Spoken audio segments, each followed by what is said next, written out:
Bapa, kami sadar Tuhan Engkau cukup dalam kehidupan kami Tuhan. Engkau segalanya yang kami perlu Bapa, dan hanya Engkau Tuhan. Oleh karena itu Tuhan, kami ingin lebih berserah lagi Tuhan dalam Engkau. Kami ingin berserah lagi Tuhan. Terima kasih Bapa, terima kasih. Ku sadar tak semua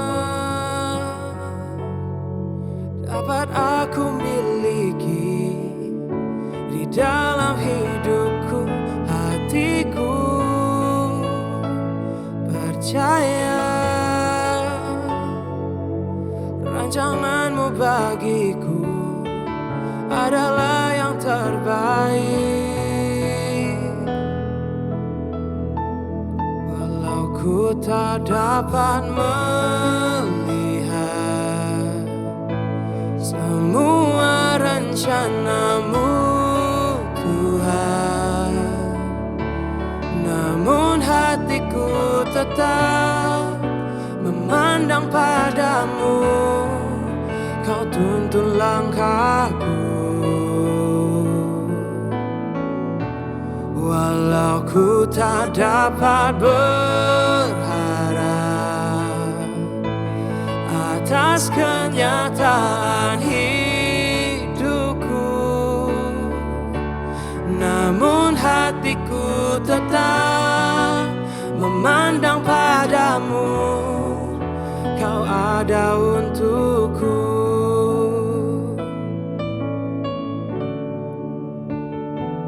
Sadar tak semua dapat aku miliki di dalam hidupku. Hatiku percaya rancanganmu bagiku adalah yang terbaik. Walau ku tak dapat melihat semua rencanamu Tuhan, namun hatiku tetap memandang padamu. Kau tuntun langkahku. Walau ku tak dapat berharap atas kenyataan hidupku, namun hatiku tetap memandang padamu. Kau ada untukku. Walau ku tak dapat melihat semua rencanamu Tuhan, namun hatiku tetap memandang padamu. Kau tuntun langkahku. Walau ku tak dapat berharap atas kenyataan hidupku, namun hatiku tetap memandang padamu.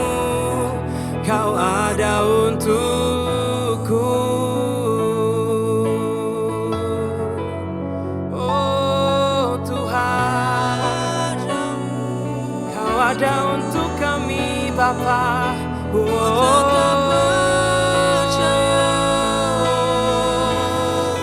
Terima kasih Tuhan. Haleluya. Hatiku tetap memandangmu Tuhan.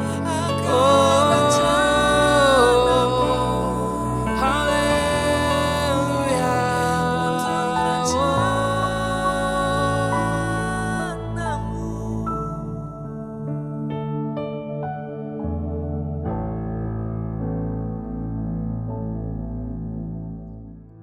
Shalom Bapak Ibu Jemaat yang dikasihi Tuhan. Selamat datang kembali untuk mendengarkan renungan maupun di pagi hari, siang hari, sore hari, malam hari, ya dimanapun Bapak Ibu berada. Dan hari ini kita akan membahas di dalam Kejadian 19. Ini sangat menarik sekali dan mungkin jarang dibahas tentang Kejadian 19. Background Kejadian 19 adalah di mana ini berbicara tentang di masa Abraham dan Lot. Dan Lot ini adalah keponakan Abraham. Dan Lot ini memilih untuk tinggal di Sodom, yaitu karena daya tarik kemakmurannya yang luar biasa. Dan juga di kota ini tuh penuh dengan kejahatan akhirnya. Dan penuh dengan spirit yang tidak baik. Sehingga Tuhan memutuskan untuk menghancurkan kota ini. Dan juga Tuhan mengutus 2 malaikat untuk menyelamatkan Lot dan keluarganya. Dan di sini ada ayat yang sangat-sangat menarik Bapak Ibu sekalian. Kita akan baca dari Kejadian 19. Sekali lagi, Kejadian 19 ayatnya yang ke-26. Kejadian 19 ayatnya yang ke-26 berbunyi seperti ini. Tetapi istri Lot yang berjalan mengikutinya menoleh ke belakang, lalu menjadi tiang garam. Ini jarang sekali dibahas dan ini sangat menarik. Di sini kita melihat bukan hanya menoleh ke belakang. Di dalam menoleh ke belakang, ini berarti berbicara tentang sikap hati seseorang. Bukan hanya sebagai gerakan cukup menoleh ke belakang, tetapi sekali lagi, sikap hati dan Tuhan sudah memperingatkan secara hati bahwa ketika melihat ke belakang, berarti ada keraguan. Berarti ini ada suatu tindakan ketidaktaatan. Dan di sini ada 3 poin yang ingin dibahas. Poin yang pertama yaitu jangan terikat dengan dunia. Kenapa jangan terikat dengan dunia? Seringkali kita tuh merasa sulit untuk melepaskan hal-hal yang tidak sesuai dengan kehendak Tuhan. Yang tadi diminta Tuhan, yuk kamu harus terus maju. Jangan menoleh ke belakang. Kamu harus beralih dari kebiasaan lama kamu. Dengan gaya hidup yang lama, kemudian bahkan hubungan yang menjauhkan kita dari Tuhan. Sehingga di sini diajarkan di dalam firman Tuhan ini, kita harus hidup dan fokus ke masa depan, kemudian menuju panggilan Tuhan, menuju ketetapan Tuhan, menuju kehendak Tuhan. Disinilah dimana setiap kita dipanggil untuk tidak terikat dengan dunia. Dan poin yang kedua, Bapak Ibu sekalian, yaitu taat tanpa keraguan. Nah, ini poin yang sangat menarik. Ketika kita sudah diberikan perintah bahwa jelas kepada Lot dan keluarganya, jangan menoleh ke belakang. Tetapi istri Lot masih ragu dan tidak sepenuhnya taat. Bahkan istri Lot ini tidak tahu apa yang akan terjadi. Dan ini menunjukkan sikap hati yang ragu, setengah-setengah. Dan ikut Tuhan tidak bisa setengah-tengah. Ikut Tuhan harus selalu bergerak mengikuti kehendaknya Tuhan. Dan di sini kita juga bisa belajar ketaatan penuh kepada Tuhan itu sangatlah penting. Dan juga jangan sampai kita ragu-ragu untuk mengikuti kehendaknya. Ketika kita ragu-ragu untuk mengikuti kehendaknya, maka kita juga akan setengah-setengah di dalam mengikuti Tuhan. Dan di sini Tuhan tidak mengenal area abu-abu. Tuhan tidak mengenal yang namanya, kalau kamu setengah benar, setengah salah, masih oke lah. Tidak. Di dalam ketaatan, berarti ini menunjukkan ketaatan penuh kepada Tuhan. Dan kalau misalnya kita masih ada di dalam dosa-dosa yang menurut kita kecil, sekali lagi, tidak ada dosa besar dan dosa kecil. Dosa adalah dosa. Dan di dalam keraguan, justru itu kita akan terjebak di dalam iblis. Maka dari itu, kehidupan kita itu seperti singa. Ada singa yang mengaum-ngaum yang siap menerkam. Kalau misalnya kita lihat singa gitu ya, misalnya singa mau menerkam kita berusaha untuk menjadi seseorang yang lebih besar daripada singa tersebut. Dan di dalam ini kita bisa pelajari, kalau misalnya kita lengah sedikit, singa itu akan siap untuk menerkam dan mengambil nyawa seseorang gitu ya. Jadi di sini artinya tanpa keraguan, selalu mengikut Tuhan. Tidak ada celah untuk iblis di dalam kehidupan kita akan menerkam kita. Dan kemudian poin yang ketiga, hidup di dunia tapi jangan seperti dunia. Artinya kita hidup di tengah dunia yang bengkok. Kita hidup di tengah dunia yang berbeda sekali. Bahkan sekarang dunia itu jahat. Dan saya terinspirasi juga dengan Roma 12 ayat 2 yang berkata, janganlah serupa dengan dunia ini, tetapi diperbarui oleh pembaruan budimu. Ini kalimat yang bukan hanya sekedar ayat yang bukan hanya sekedar ayat saja, tetapi memang diaplikasikan ke dalam kehidupan kita. Walaupun dunia ini jahat, walaupun dunia ini bengkok, walaupun kata dunia, so suci, walaupun kata dunia, kamu ngapain sih ke gereja sering-sering, walaupun kata dunia, ngapain baca firman Tuhan dan lain-lain. Tetapi di dalam kehendak Tuhan, di dalam setiap hal yang kita lakukan bersama dengan Tuhan, di situ Tuhan akan membimbing kita dengan hikmat-Nya untuk tidak hidup dengan serupa dengan dunia ini, tetapi kita hidup sesuai dengan kehendak-Nya Tuhan. Dan Bapak Ibu saudara-saudari sekalian, berarti di dalam kisah Kejadian 19 ini mengingatkan kita bahwa di setiap keputusan kita, di setiap hari kita, itu menentukan masa depan kita. Apakah kita akan menjadi tiang garam sama seperti istrinya Lot yang di ayatnya yang ke-26, ataukah kita mau bergerak menuju kehendaknya Tuhan sehingga Tuhan menyelamatkan kita? Kalau misalnya Bapak Ibu teman-teman masih di dalam dosa-dosa dan menyimpang dari kehendaknya Tuhan, Tuhan akan membuka tangannya kembali Bapak Ibu sekalian untuk mengikuti kehendaknya. Tuhan masih memberikan kesempatan tersebut. Dan di sini juga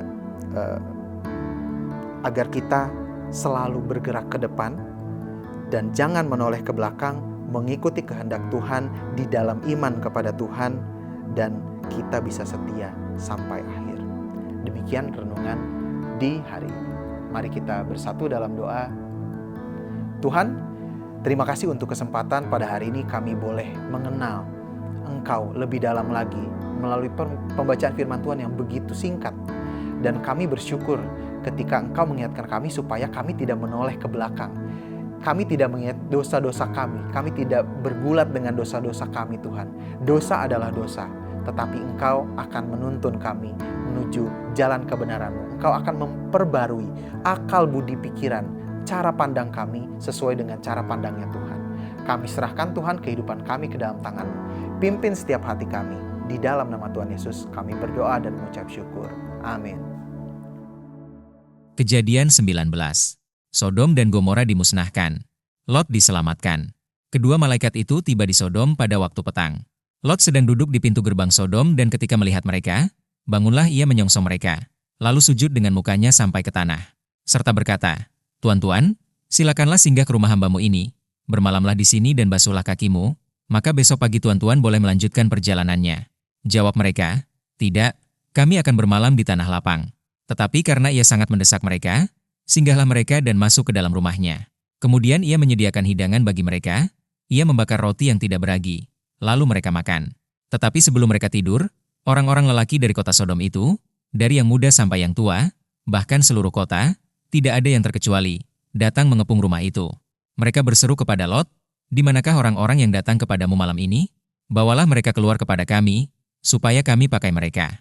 Lalu keluarlah Lot menemui mereka, ke depan pintu, tetapi pintu ditutupnya di belakangnya. Dan ia berkata, "Saudara-saudaraku, janganlah kiranya berbuat jahat. Kamu tahu, aku mempunyai 2 orang anak perempuan yang belum pernah dijamah laki-laki. Baiklah mereka kubawa keluar kepadamu. Perbuatlah kepada mereka seperti yang kamu pandang baik.